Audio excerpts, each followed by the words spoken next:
So today we're at the Portsmouth Marine Terminal.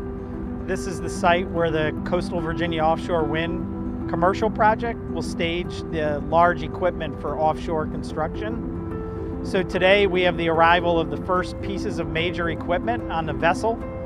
They're called monopiles. It's the steel foundation that goes into the seafloor. Eventually we'll bring pieces that build all the way up to the top of the wind turbine. A transition piece, it's the working platform, and the wind turbine attaches to that. So we're working our way down this terminal to keep constructing it for that storage, but it's a big day with this first vessel arrival.